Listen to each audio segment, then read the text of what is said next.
So I got this recording, that's looking good. Background looks nice, plain. Okay, Gary, you can do this, Are we live? Oh, well, hi guys. I guess there's no easy way. I think you've totally caught me with my pants off, but let's just start the show. What a way to start a professional video.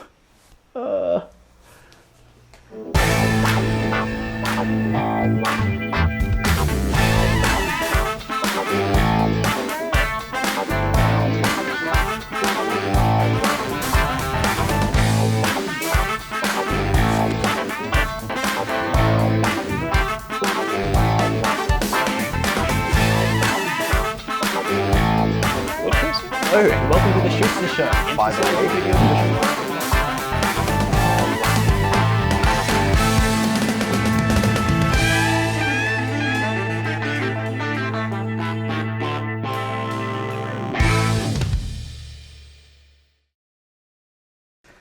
hey everyone, and welcome to the Shootsta Show. My name is Gary, and I'm the creative advisor here at Shootsta in Asia and Singapore. Here at Shootsta, we're all about video simplified, and we want to be able to give you the greatest and latest tips, tricks, and information about how to get started with video. What we're going to be doing is having industry experts showing you examples of our clients and also be answering any of your questions live at the end of the show. Now, before we actually get started with today's episode, we got some housekeeping notes for anyone new to this platform and want to give you some information on how to engage with us, how to add questions and all that kind of stuff. So at the very top here, on the very top right here, we have the official Q&A box. So if you have any questions that you want us to answer later in the Q&A part at the end of the show, just throw in your questions there. Below that, we actually have a poll already up and running. This poll is to give us some insights on who's actually tuning in and what is the professional industry service that you guys are representing. Give us a little vote, and so we know how to kind of create our conversations to fit your guys' needs a little bit better.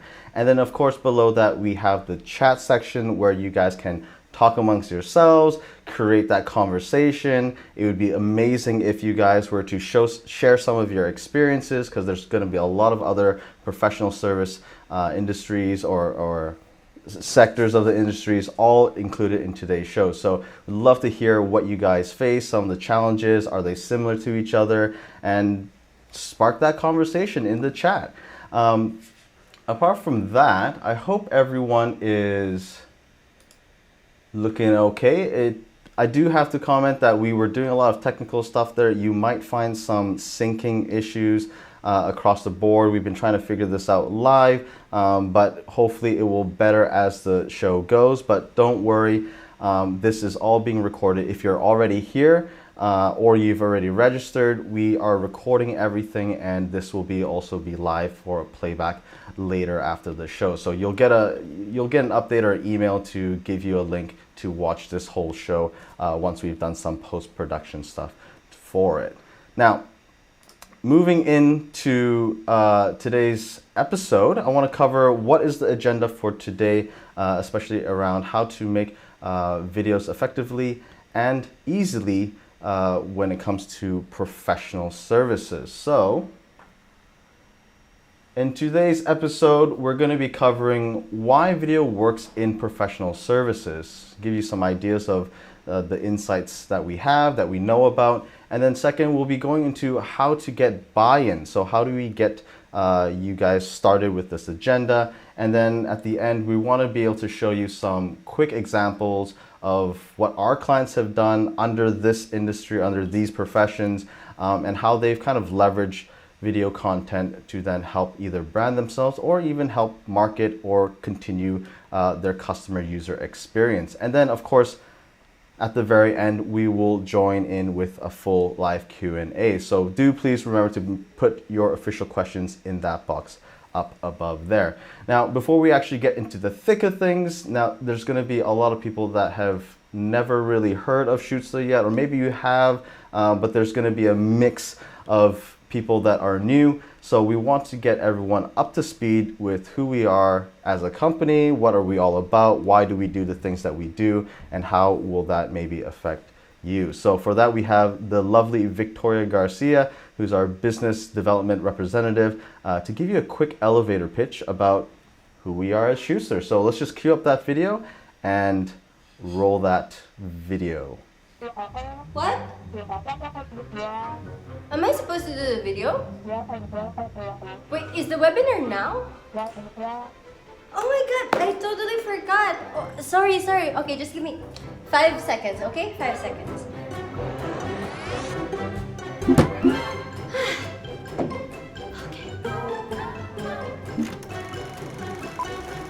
Okay. Let's go. Hey everyone, Victoria here from Shootsta.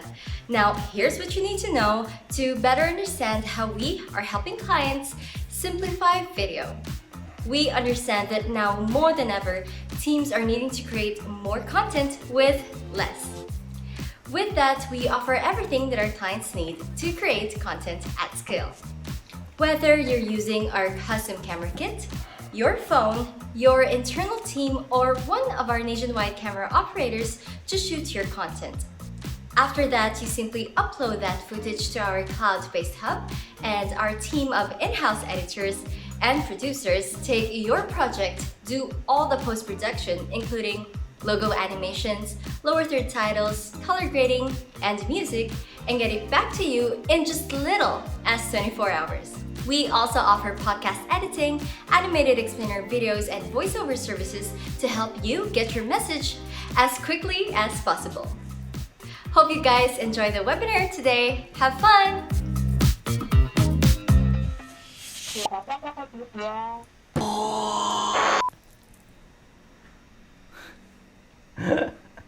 Oh, Victoria, nice video. It seems we're on the same page when it comes to working from home and being slightly caught off guard.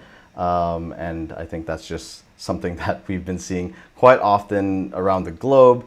And I just find that's hilarious. But note, in this stuff, for everyone who's watching, this was completely planned, so you didn't actually catch us off guard. But that's the beauty of video. You could create almost anything that you want. So let's get into the thick of things in today's conversation.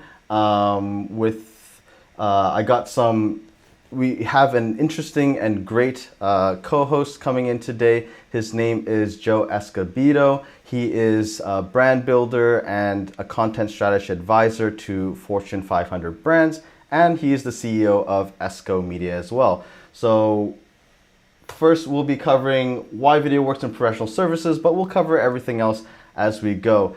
Joe, welcome to the Shootsta Show. How are you doing? And thank you for joining us. Yeah, thanks so much for having me. Hopefully my video is not lagging. Just kidding.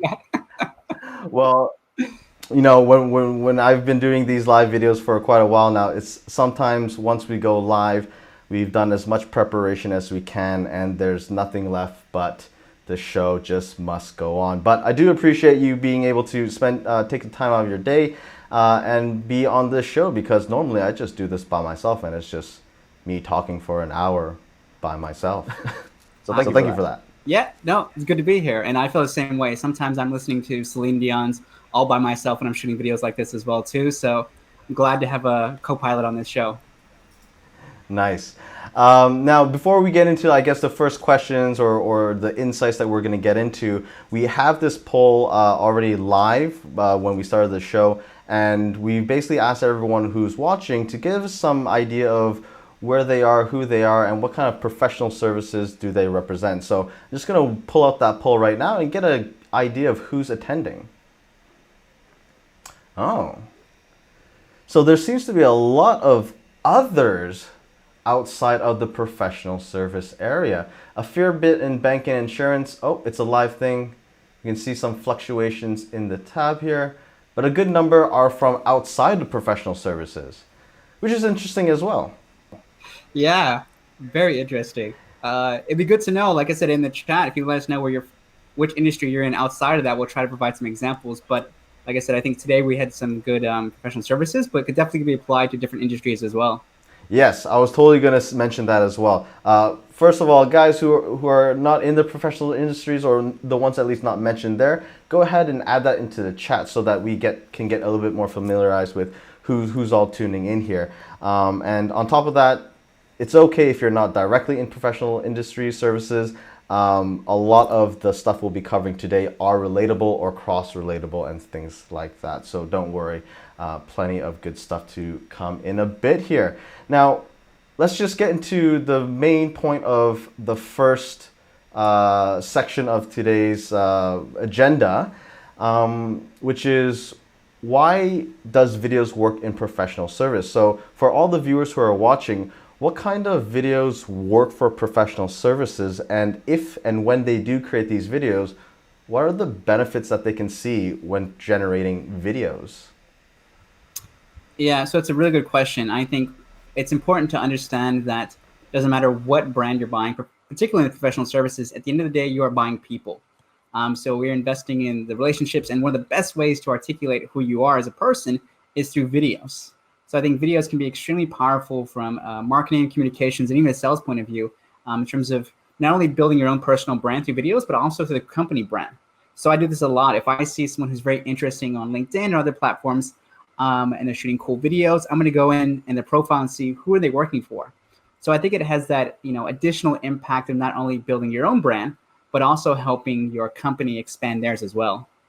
Yeah, so when you mentioned branding and leveraging the individuals, we talked briefly earlier about how does this also reflect not only just for the company itself, but what are the benefits for the individual who partakes in creating these videos? Absolutely. So I was sharing one of the key benefits is really helping you improve your communication skills, which will be helpful. It doesn't matter what role, what industry you're in. And I'll give you an example. When I first started shooting videos, you can go back and see the old ones on my YouTube channel, but they are super cringeworthy. I mean, it's like, I didn't know anything about lighting, so it's like completely dark. It looks like I'm being held hostage. I'm stumbling with my words. I still do to some extent, but hopefully it's a little bit better. So I think that's one thing that's helped. And I think one of the best compliments I got recently was from a marketing director I was interviewing. And afterwards she said, "Oh, you're so natural." And I was like, "Trust me, if you watch those first videos, there's nothing natural about that." So I think it's definitely one of the advantages from our own personal growth point of view is really helping you boost your interpersonal and communication skills by shooting videos like this. Yeah, I totally agree. To share a little bit of my own experience, very similar to yours as well. When I started doing this, it was, I have a lot of experience behind camera as a director, but I've never had to actually be in front of camera, which then I started to really realize it's not easy being in front of camera, but nevertheless, I had to do it, and over time got a little bit more comfortable. The stumbling part is just going to continue happening. It's never going to fully go away, but it's all about getting out there. And I believe since I've been doing this, my presentational skills have obviously gotten a lot better and all that kind of stuff. But it's also helped me brand myself online. So not even just branding the company itself, but also associating myself with the brand. And I actually found online, especially when I'm trying to do all these LinkedIn posts, there's a number of people that actually just follow me and then in coincidingly align with the brand. Do you find that to be similar with your experience as well? Yeah, absolutely. I see this a lot as well. And I think it's particularly important for both entrepreneurs and enterprise is that, you will see that people, your loyal followers who like to watch you, but at the same time, they're also interested in kind of the broader things of what you talk about. And that's why a lot of them tend to check out, for example, your company profile and say, "Hey, what are you guys doing? Because this guy seems super cool, super interesting." Yeah. So that was a lot of kind of creating content or video content for professional service externally to brand or to market oneself. But how does videos work, or what kind of videos would work for internal purposes? And what are the benefits for also just looking at building internal videos? Yes, it's a good question. I think it's what we were talking about earlier. And one of the biggest advantages of creating videos internally is things like onboarding. So this is very helpful now. I know a lot of people who have joined companies who have never met their boss in person, who have never met a lot of their team members. So I think video can really help build that relationship internally. So if there is a nice welcoming video, be the CEO or someone within the organization saying welcome to the show, or welcome to the company, sharing a bit more about the company culture, the processes, procedures, and stuff like that. All this stuff can be done pre-recorded. So the only time really is the time to record it, and then you can share a link, all the links, and they can access all these videos. So that's one way which you can really do onboarding at scale, is through these pre-recorded videos, something like this.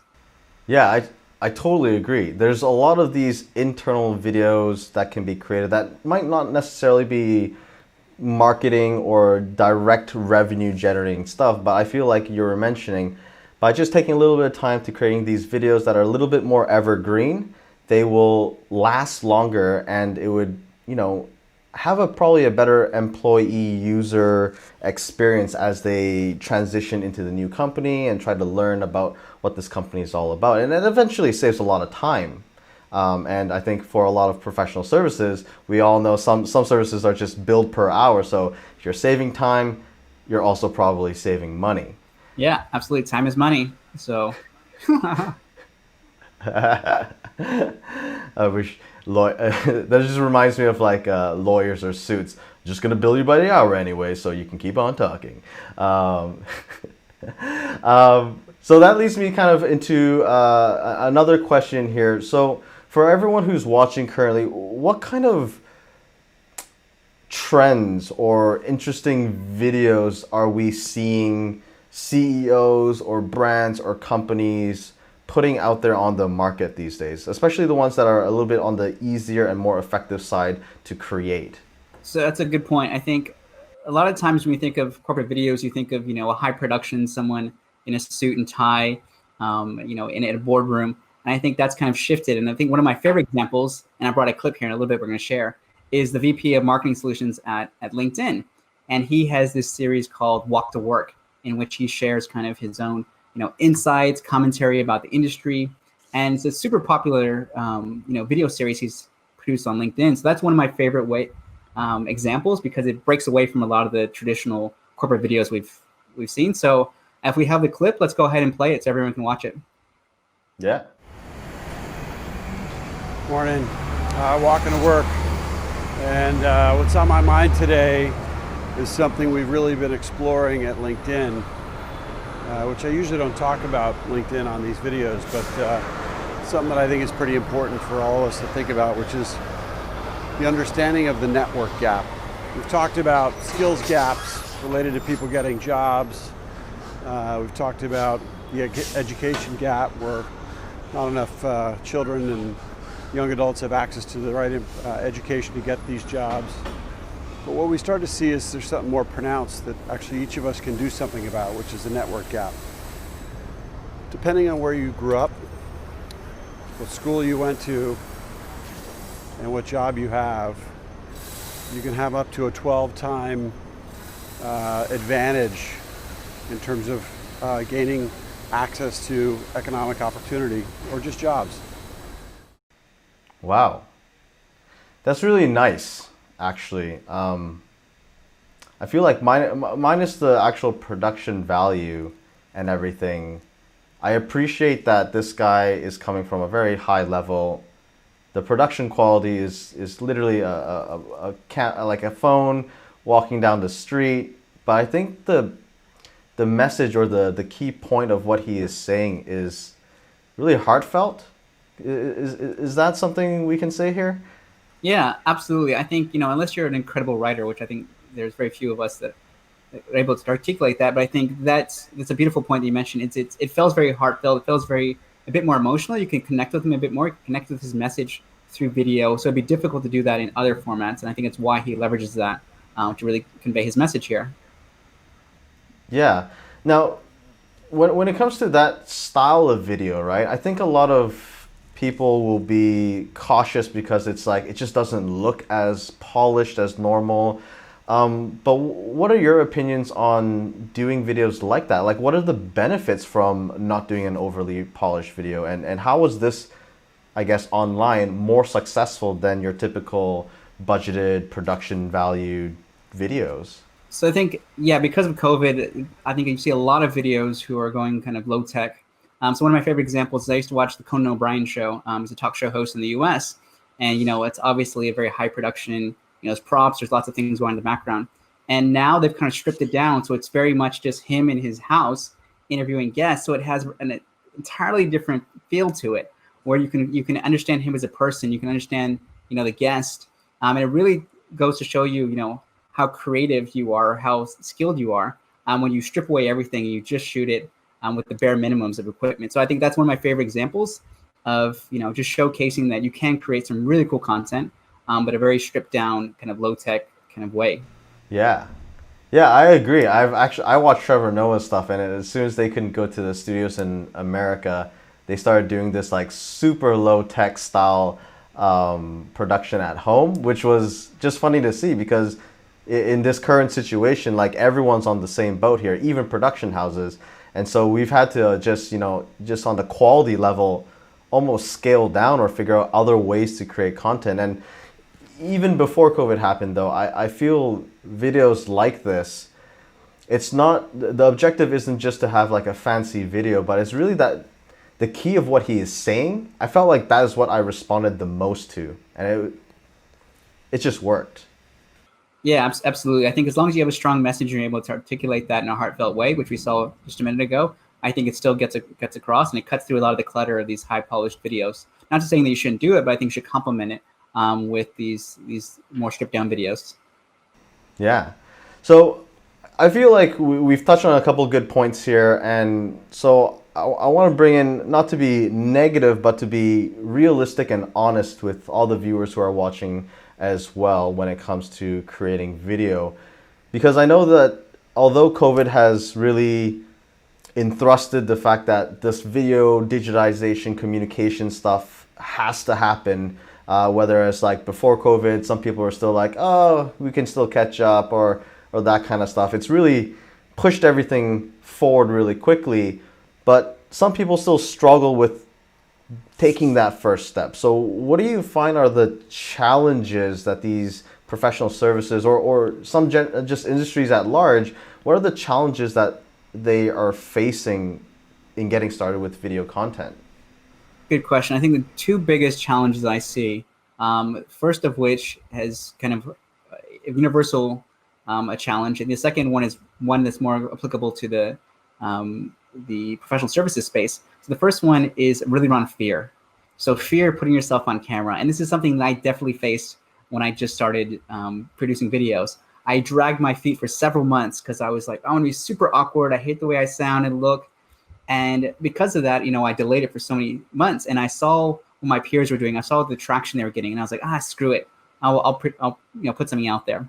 So I remember I shot something and I published it in the middle of the night because I was like, no, everyone's gonna be sleeping. Doesn't really matter. Who cares?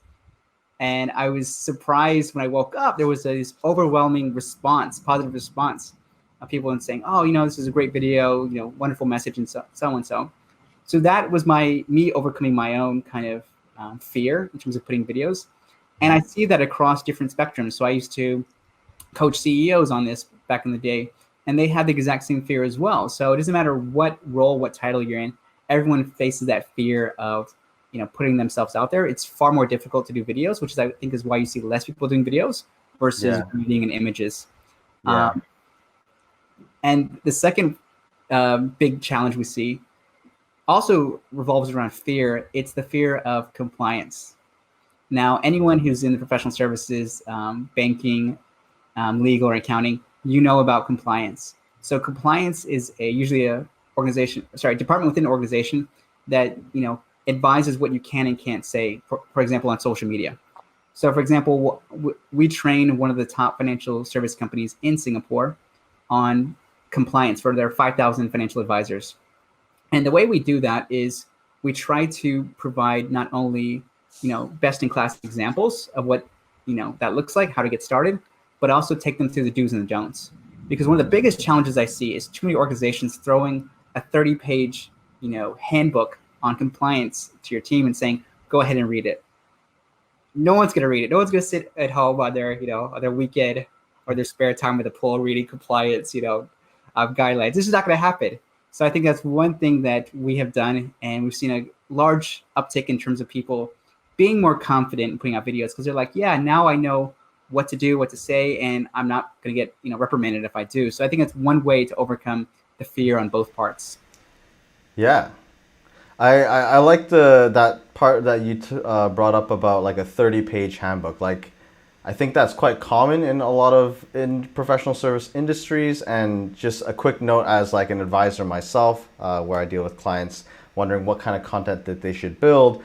And we'll see some examples later on. But that handbook that is created, you're saying like no one's going to spend that time reading through the whole thing. But if you created, say, 10 videos, 3 minutes each, that covers different chapters easily, the likelihood of more people being able to watch that is a lot higher, and the information absorbed during that through video communication is a lot higher as well, and a lot better. But yeah, it's funny, like I've never had to deal with compliance as much because I've always been in the more production world, but I can totally see how that's a major issue. And to reiterate what you said about how you could get past certain things is to do some training. So have like an actual workshop, get a lot of people involved, and run them through the do's and don'ts live and get them experienced right away to get them confident with starting out. Correct? Yeah, absolutely. That's one thing that we've done with clients. And then something they've implemented post that is like a quiz. So for example, how well did you retain it? It's a very, it's very prevalent here, but I think that's one thing to, once again, help make sure that they're retaining the things. So those workshops plus a quiz after to see how much they retain from the session is something you can definitely do to increase the likelihood and consumption versus, like I said, throwing them that handbook and expecting them to figure it out on their own. Yeah. I think great advice for everyone who's watching right now. Even if they're not in professional services, I think this is really relatable to any kind of sector as long as you're looking to getting into video or how do you get started. Which leads me into the next segment where we want to cover how do you get buy-in, because let's say unanimously we all agree that video is a good thing to have.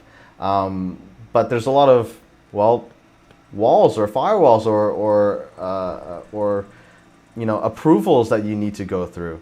So what kind of advice do you have for the viewers watching right now to navigate how to get this buy-in from upper management and to get the approval to start doing something? Yeah, I see this as a roadblock, doesn't matter what industry you're in. And once again, I'll share 2 quick tips in order to do that. The first of which is to find your internal champion. So who is someone who is already, at a senior leadership level, who has already done public speaking or media interviews or any type of, videos on their social media platforms. They are some of the best people to be your internal advocate and, say why it's so important to create videos, because they're already doing it. They already understand. It's far more easy for them to do it versus someone who has never been on camera and is very camera adverse. So they can help influence some of the senior stakeholders internally. So I always try to do that as a first step. But let's say that you are a director level and you are managing a team below you. Another thing you can do is start with the top. So produce videos yourself within your weekly or bi-weekly catch-ups. Share some of the learnings, share some of the results with your team. And we found that through that way, people become inspired, particularly when they see other colleagues doing it. And one of my favorite examples is there's a young woman at LinkedIn. I'm going back to LinkedIn quite a lot, but so she is quite a junior executive, but she started creating this video series that got really, really popular in the platform. And because of that, she actually inspired other people within the organization outside to start producing videos. And not only that, but she was actually recognized at a global level because of her video series. I'm guessing that was part of what caught the attention of the global team. So it not only inspired others within the organization, but also helped her career by putting out videos on a consistent basis and really helped building her own awareness both internally and externally. So it sounds like it's also just having a more open, proactive approach. So even if you don't have the exact buy-in, it's maybe showing a proof of concept in a way by doing a little bit of this, a little bit of that, getting that engagement, getting those reactions, and then allowing that to really speak for itself. And I think that's pretty true because we've seen even for our own clients who starts off very small in terms of the videos that they're creating. A lot of them will start off with like L&D type videos. Oh, very quick shout out to L&D people. I noticed that there's quite a few here on the chat. The learning and development teams. I feel like there's a lot of them in the actual chat. I just want to give a quick shout out, like last week's episode. If you want to watch last week's episode, we touched a lot on L&D material. But going back to the clients that actually succeeded, they started off with these internal videos done regionally, and then somewhere across the line, global team catches whiff, and then they go, "This is amazing.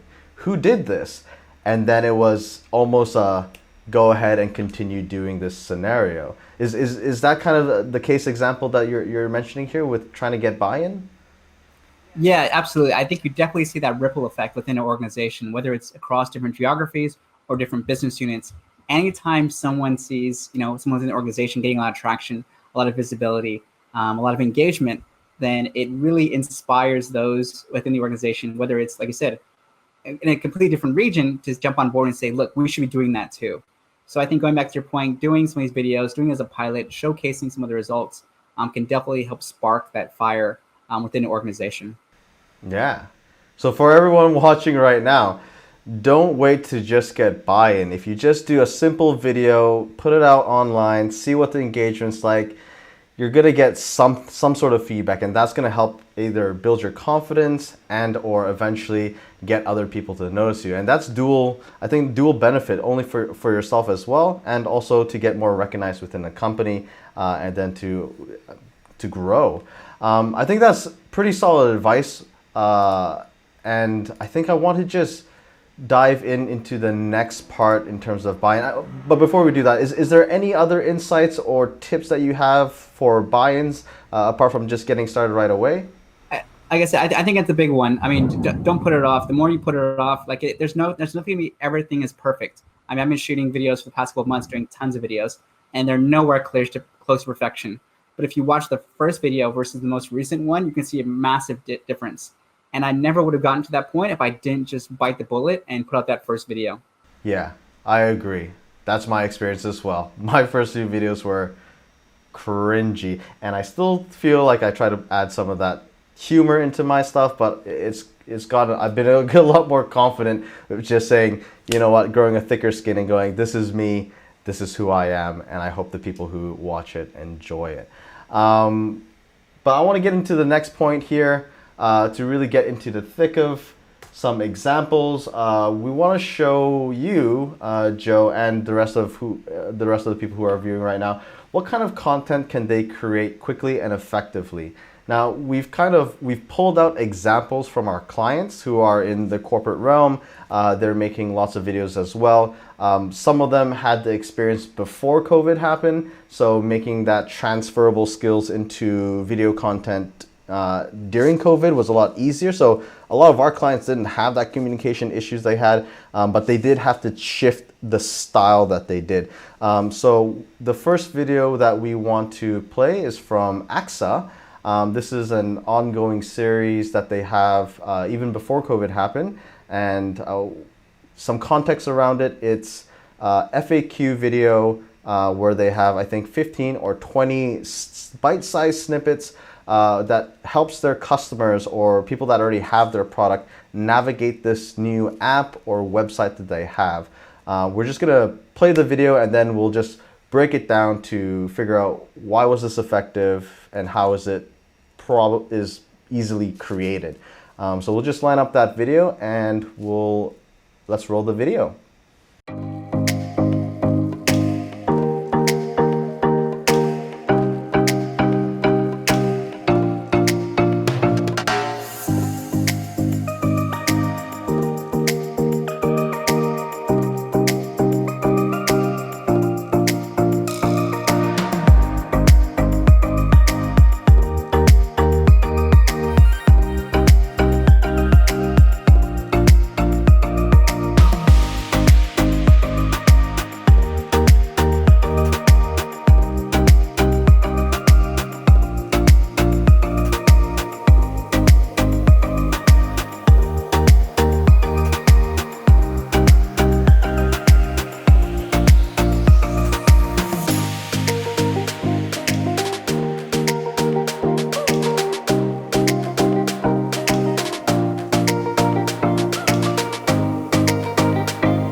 Yeah. So really quickly for everyone who's watching, the video examples that we'll be playing today are 1 minute pieces of, maybe a 3 or 4 or even like a 1 hour long webinar. But we're just going to show a snippet of it. And then I'm going to break down roughly how they created it. And then Joe, I want you to give us your opinions on how it's effective and so forth. So the AXA video we just watched, you can see when we were looking at how can they create this video, the challenges that you mentioned earlier about being confident on screen and being able to present themselves, that represents the company. The client was, a little bit fearful of this, but needed this video to be created nevertheless.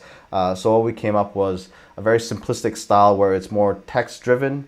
It was more screen recording driven, and you can see it's the objective is to show someone how to use the application and not really to put too much more fluff into it, because when people are looking for this information, they just want to know the step-by-step steps on how to achieve whatever it is, in this case the frequently asked questions. So in your opinion, Joe, do you find this type of video to be effective for other professional services? Can they use this as inspiration to create their own type of videos? Yeah, absolutely. First off, I was grooving to the music, so good choice on that one. And secondly, I think training and consulting clients always ask, what is the number one form of content I should be starting out with? And I always recommend FAQs. And the reason for that is because you're addressing a real challenge or question that your audience is having. This can be great evergreen content, so something you can use now or a year or two down the road. So it's easy in terms of investment, cost effective in that approach. So whether you're in professional services or on other industries, I think FAQs are a perfect place to start. Whether it's very simple, short kind of how-to videos like this, or even recording yourself, answering a question that has come up in a prospect or a client meeting a lot. Answering it just like this can be a great way of making sure that it resonates with your audience because it came from your audience. So I think FAQs are a great place to start. Yeah. I think this is also a good way to create better user journey, because FAQs is you just read a bunch of stuff, or it's really hard to get that step-by-step instruction. But if you can find this video, it will actually do that all for you. Now, I want to jump into the next example that we have coming up here. And this is from Chartered Accountants of ANZ. It is a group of 120,000 members worldwide, and this guy Doug Niven, he's got this ongoing series where he interviews other members and to get their insights on their profession, technical expertise. What can other people and other members learn from this group? And everyone's an ongoing accountant, but as COVID happened, he's obviously shifted and changed. I won't get too much more into detail with this. Let's just watch the video and then break it down about how this video was created as well. Hi, I'm Amir Gandhar, reporting and assurance leader here at Chartered Accountants, Australia, New Zealand. Today I'm joined by Doug Niven, Senior Executive Leader for Reporting and Auditing at the Australian Securities and Investments Commission. Thanks for making time out, Doug, at a very busy time. Thank you, Amir. Appreciate it. It's a good opportunity. Thank you. So we're going to talk about financial reporting and audit for the coming season and how the pandemic is impacting, as well as some of the relief and guidance that ASIC has provided and is continuing to provide. But firstly, what are the main messages that you would like to get across to CFOs, directors and auditors as they head into the upcoming financial reporting season? No, thanks, Amir. We recognise that there are some really challenging times for various organisations, obviously caused by things like remote work, but also some very difficult judgments around financial reporting and the management commentary. So to break down how that video was created was normally he would be doing these interviews live with the Shootsta kid and getting that all set up. As COVID-19 happened, they went into the video communication area. You can see that's probably like a Zoom or Microsoft Teams kind of webinar thing, similar to what we're doing here right now, and they just recorded that. But in terms of content-wise, I feel like it's also just to get away from the technical part, but the message that they were having the conversation about was around how do you do this, this accounting document thing around the COVID situation where some things are just so blatantly maybe not well. And I'm guessing the further of this video is going to touch on how they should navigate, or how accountants can navigate having these numbers show these things that are also touchy around the COVID situation. Like, how do you feel about this type of content? Yeah, so I think interviews in general are another underutilized type of video. A lot of the times people think that they have to interview people within the organization, and I think this is a big mistake. I think there's definitely opportunities to interview internal stakeholders, but also interviewing some of your top partners, your clients, your prospects can be a great way to build the relationships and actually leverage their network. Especially if you're a smaller organization, you don't have maybe a big social media presence or a big newsletter, whatever it is. You can interview other thought leaders or other kind of people in your space, get the insights, and obviously share it to both communities. So I think this is a perfect example of that. Interviewing members. If you have 120,000 members, it makes perfect sense that you feature them, because they're the heart and soul. At the end of the day, if you are interested in joining the organization, they are someone that you want to hear exactly from who's in the organization. I think that's a beautiful example right now. Yeah, and if you already have 120,000 members, I believe this content is going to be relevant to those 120 members already. So you're creating content for the right target demographic. I want to move to the next video example here. It's similar, but done in a different way. We got Oshworth's Lawyers, international law firm. And what was happening in this video is they had this new virtual document signing tool. And I mean, I'm not in law, but I can only imagine that is a very new thing. So it's not really pen on paper anymore, but a digitally signed document. So they got their internal stakeholders. They got two people from internally to chit chat about this. But let's watch the video, because I feel the style of this was done in a completely different way, but also very effective and very easy to create. So let's just roll that video.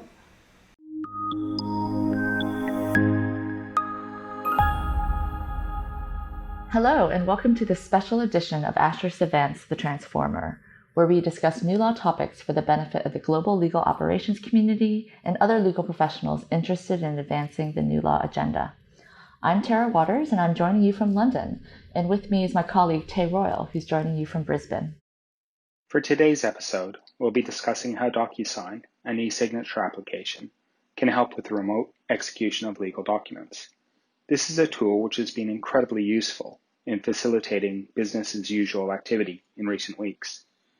As businesses all around the world experience challenges arising from the coronavirus pandemic and adhere to government guidance in relation to self-isolation and remote working, we've been using DocuSign with a number of our clients to ensure routine business requirements can be serviced digitally to the same, if not higher, standard. With this in mind, we're seeing a surge in demand for DocuSign, as the effective execution of legal documents is a core requirement of any business transaction. Yeah, so as you can see in that video, it's actually more of a podcast. And what they did was they took that podcast and then used a bunch of more text imagery, some photos, and that kind of wavelength thing, and then compiled an actual video. So it's actually something that they've already done. They're just recycling the content and then made a video version of that. So you can either just listen to the podcast itself, or if people are interested, they could watch the video and just listen to the stuff as well. Fairly simple to create. It's all done in post, and it's utilizing stuff they've already created previously. What are your thoughts on this type of video?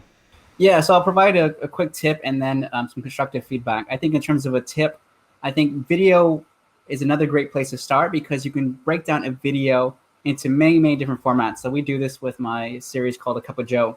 And we start with a video series, very similar to this. And like you've done right here, you can pull the audio. So you can pull the audio and turn it into a podcast or an audiogram like this. You can pull the transcript and turn it into text posts. You can take screenshots from it and turn it into, image based or GIFs or posts, things like that. So I think video is a great way, because you can break it up into so many different formats. You can't do that. So you can't do that with text. You can, but it's a bit more cumbersome. So I think video is a great way to take that and break it up into one simple format, which you shared right here. Constructive feedback. Hope no one is in that organization is on.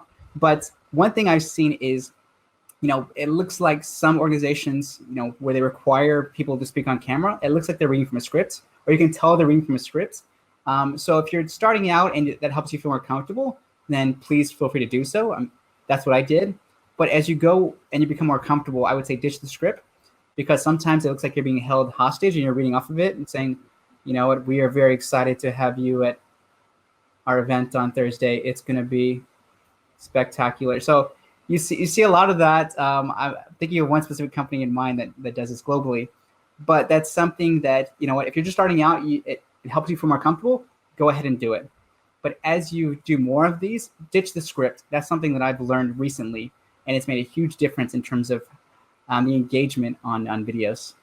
Yeah, I have to do a lot of script stuff. I still use the script because sometimes things are too wordy. You want to keep it short and concise. But another tip I have for those things, if you still need to use the script, because I feel oftentimes we do need that, but is to practice the presentation. So you can script it in a way that's more conversational.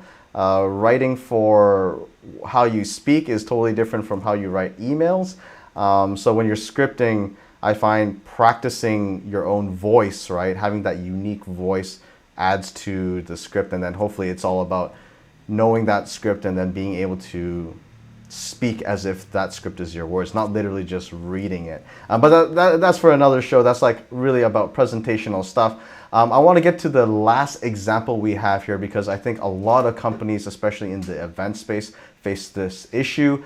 So we got Schneider Electric coming up here, and what they usually have is they have this yearly innovation day where it's a big event. They host a lot of people to come in, but this year obviously they were not able to create that event. So what they did do is do a webinar. Now they chose to do it very different. It was live, but in a completely different way, and I'm going to show you the video and then let's just talk about it very quickly.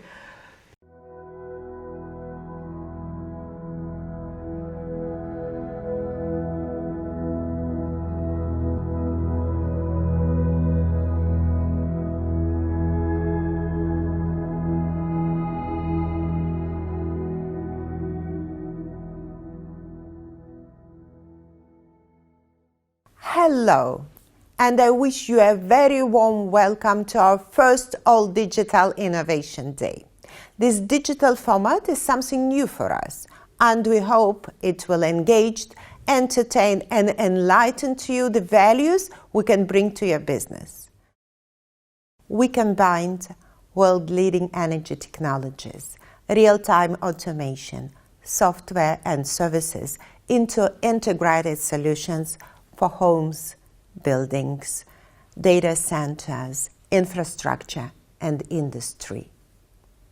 We are committed to help you make the most of energy and resources. And today we're eager to share with you some solutions which can benefit and help your business. Cool. So that one was actually a pre-recorded webinar that was then featured live on video. You would notice that there's a lot of editing and cuts, so it wasn't naturally live like we're doing currently, but they've actually spent the time, developed the content, understood what were the assets that they wanted to create, and we actually edited the whole thing. I think it was about different segments across 3 hours, and what they did was on the day of the event, they literally just had to play the video and it could reach everyone and basically be exponentially, anyone could watch it live or actually attend it after the session as well. So they were able to then still keep that event going, but did it in a more digital format. Do you see this happening quite often in other places? Yeah, I see a lot of this in tech. I mean, companies that usually held very, very large scale events are doing more digital events like this. And I think it makes perfect sense. This one is very well put together, so kudos to you and the team. I think just an additional tip is that a lot of companies don't really leverage this post. So, for example, if I have basically some very nice snippets and insights like this, sharing some of the key highlights if I'm promoting the next event. So let's assume this is at a quarterly or an annual series. Like that can be a wonderful way to get some traction in the upcoming event by saying, hey guys, here's what we talked about last year. Here's a quick snippet, maybe a couple minutes, to give them a taste of what they can expect at the next event. So once again, I think that's the power of videos, and particularly doing events, is taking snippets and seeing how you can best leverage it in different formats. Yeah, I believe I saw, I'm not sure if anyone are huge Apple fans, but Apple did a very similar style where they basically pre-produced a 1 hour long event, and it was, huge budget behind it. They had lots of camera angles, lots of shots, and they basically edited like a 1 hour documentary and then featured that live. So this was, one that was done with more simplicity, but also trying to continue that effectiveness of just having that live event, but with some post-production or some production flair involved in it. That's the examples that we have for you today. I do want to open up another poll. So we're going to close the poll that we had in the very beginning, and we just want to open up another poll. And we want to, for all the viewers who are watching right now, we want to know what of the three or out of the four videos that we just watched in terms of style, which ones kind of sparked interest or might be relevant to your profession, and let us know how you feel about that. We're just going to get into the last part of today's session, which is the live Q&A. So let's just play that stinger and see if we have any questions that we can answer right now.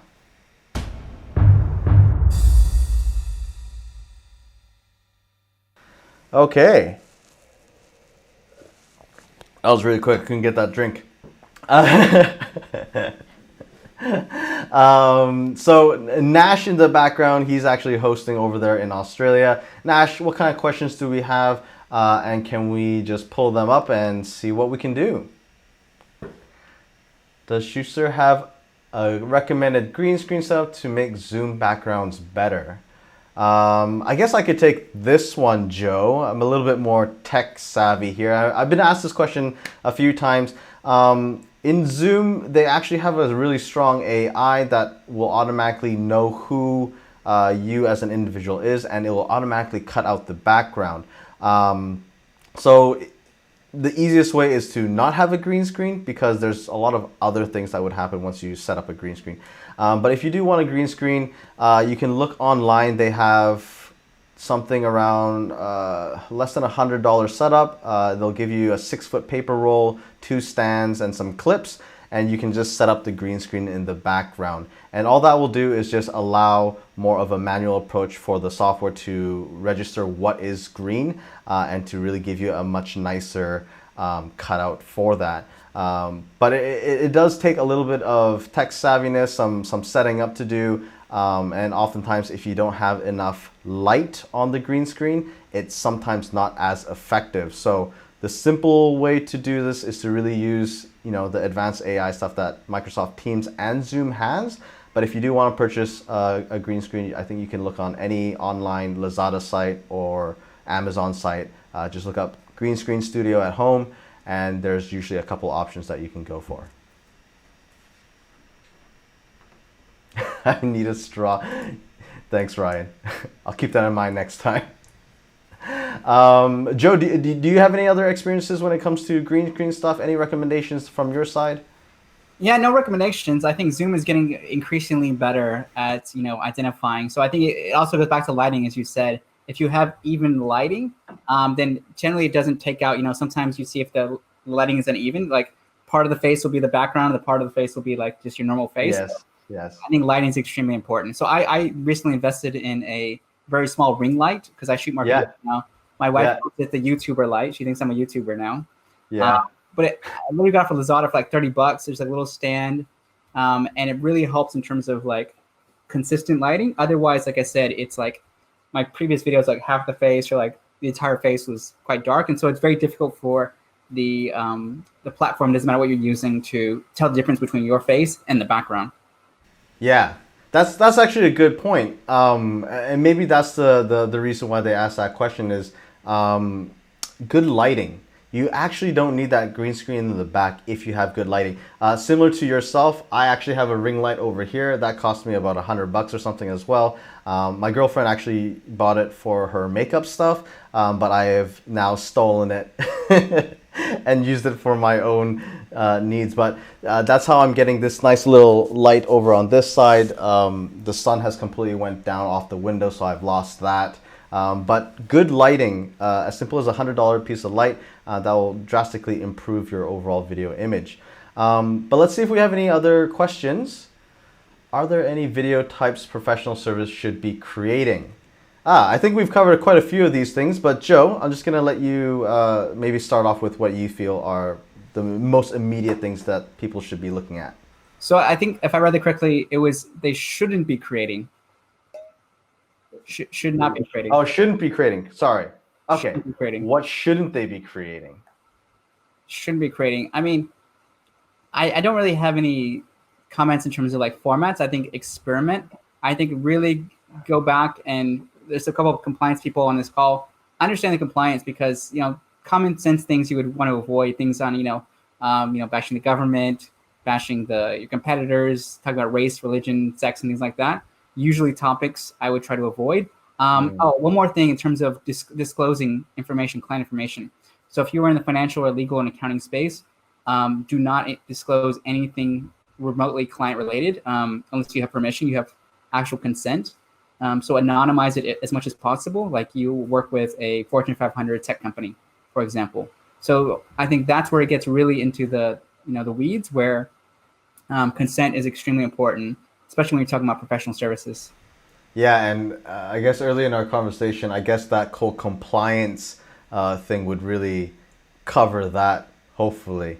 But I think to add on to that, I think professional service or just anyone who's going to start creating content online, from a corporate setting to a personal setting, I know LinkedIn kind of borders the two, is to also remember that who you are personally doesn't necessarily mean that has to represent the company. I think it's always good to find that middle ground, especially when you represent a company, and when you're going to post on places like LinkedIn and so forth, where it's more heavily a professional social media site. If you want to just, from my own experience, try to just start without having to have the corporate side of you interfere with you just playing around and getting practice in with presenting on camera, is do it on Instagram, do it on your Facebook. Stay away from those touchy subjects, but create this, like what I did was I just created things that I was cooking at home. I used to just commentary, hey, today I'm cooking some pizza, and I would just play this character to get a better sense of how I'd like to present. And then when the time came and I had to be basically a representative of my company, then it made the transition a lot easier. So remember how to split the differences of that, especially when you're representing your company. Have you ever had to do anything like that, Joe? Yeah, no, absolutely. I think I've always tried to strike the balance between talking about my own personal experiences versus the company. So I've come up with my own kind of ratio in my head in terms of breaking that down. So maybe 30-40%, is more personal, and maybe 50 to 60% is more about the company. So you have that split, because I think it's another big challenge, going back to type of content you shouldn't create, is just creating just super corporate content, whether it's videos or even sharing posts. I think that's my big pet peeve, particularly on LinkedIn, because if that's the case, I might as well follow your particular company. I don't really need your perspective on it. So that's another thing, is if you are sharing company related content, make sure you're adding your own insights or your own kind of commentary. Otherwise you just drown out in the feed. That's a good point. I think adding that unique personality trait in the content that they create or adds a lot of value, because that's what's going to create that uniqueness that people want to follow, which attributes to that personal branding that we see happening on LinkedIn so often. Let's get one more question in here. Vanessa, how to measure ROI on video to justify the cost? This is a good question. I think this is a question that relates back to the whole, how do I get the buy-in from upper management and things like that. So Joe, any tips? Yeah, this is a tricky one. It really depends on your organization, but I think traditionally videos have been used at the top of the funnel. If you're familiar with the marketing funnel, it's usually top of the funnel. It's more brand awareness stuff. That's usually what it's used for. Not so much in lead gen. I think lead gen is if you're doing, like you said, a pre-recorded webinar or event that has been very popular and you want to capture your contacts information that way, put them in some kind of email sequence and things like that. Could be, but I think for the most part, people use it as a, top of the funnel, which is always difficult to justify because it's one of those things that definitely influences the bottom. Trying to use it for internal use. Got it. Internal comms. That's a different story. So for internal comms, it really depends on what your business objective is. So tying it as closely to your business objective. So is it, employee satisfaction? Is it employee retention? Tying these back and then seeing how that all feeds into what you're doing. I think as long as you can tie it back to specific business objectives, I think that is what a manager or a senior stakeholder will really care about is business objectives. As long as you can show them the entire sequence of how video plays a role, and to educate them and say that, just because we put out a video doesn't mean that, leads, or doesn't mean that, certain things are going to, the bottom of the funnel stuff is just going to happen. I think it has to be part of a sequence of other types of content. So I think as long as you take them through that process and they see that end goal, whatever that end goal is in mind, that can help justify some of the cost. And also get them on camera. So if you're trying to pitch to someone, say, look, we're doing a series on some of the best, leaders in the company. We'd love to feature you. Like, it sounds vain, but appeals to the ego. I think it's a lot of, times we don't really leverage that. And videos are a great way of doing that, saying, look, we're running a series. We'd love to feature you. And then promote the heck out of that within internally and externally. They will, by default, because of their own ego, say, look, videos are great. It may not have a business justification at that point, but at least you tweak it emotionally and you get them on board. So there's just some hacks on the rational and emotional side of selling inside an organization. Yeah, I gotta concur with the ROI thing. It is very dependent on the goal that you set. If you're looking for how many people viewed and you create a video, then you can looking at view rates. If you're looking for, people to move or funnel down to other places or to register things, you can create videos that have strong call to actions, which then help individuals know where to click and where to go. And then as part of your ROI could be, it hit 1,000 views, but we got 500 people moving into the funnel, which is a lot more successful than our regular email click rate, things like that. So I think the pole of the ROI shifts ever so slightly depending on what the goal is. But as long as you set the right ROI that aligns with the actual goal intended, there's lots of ways to then calculate or get that analysis of what has actually happened. Joe, we are running a little bit behind time now. Is there anything else that you have in terms of overall advice for our viewers currently around video creation that you can, digest? And this will be the last thing before I want to show what is going to happen next week. Yeah, I think we touched on it briefly right now, but I think this is something important when you're analyzing your own videos is don't necessarily look at views. I think views can be a key indicator if you want to tweak headlines or thumbnails. But I think what I really evaluate videos on is watch time. So you could have 10,000 views and the watch time is 10 seconds if it's a 5 to 10 minute video, for example. So that'll really help you work backwards. So I think first step is put out the video, otherwise you can't look at the analytics. And then look at, how much time are the people spending on it? That's a far greater indicator of how likely they are to purchase your products and services, how well the message gets through. So I think that is a key indicator that not many people think about when they are analyzing videos. But to your point, just get started. I think that's the key lesson. Yeah, and we for a lot of the clients that have joined with Shootsta or within our clientele, we do cover this in a strategy content session that we have where we have a document that we run through our clients, we teach them how to do things, and then we kind of use case examples of setting goals and then working out the ROI and then working backwards to figure out what are the ROIs or KPIs that they should be achieving. So something that we actually include in our subscription when we onboard.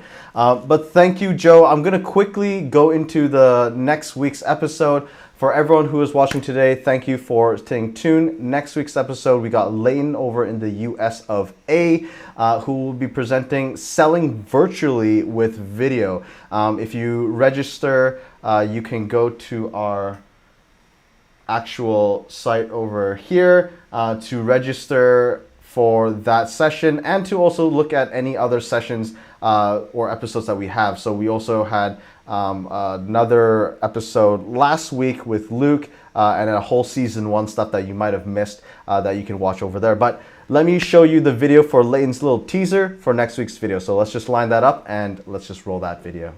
Hi. Hi. Hi there. Hello. Hey, Scott. Hey, Jody. Hey, world. My name is Leighton, a creative producer here at Shootsta, and yes, my team makes an excessive amount of sales videos. That's not only because we're a video solutions company. It's also because, well, they work.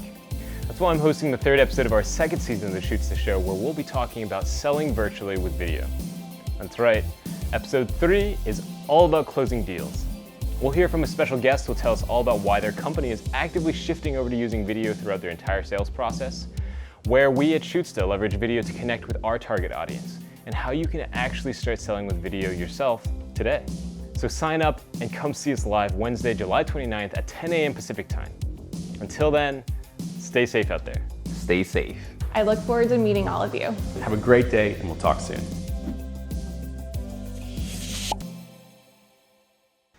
All right, and that just about covers it for today's episode. I apologize for running a little bit late here, but I hope everyone watching found today's episode very insightful and helpful. And let us know if you have any more questions or anything. Please get in contact with us through the regular means.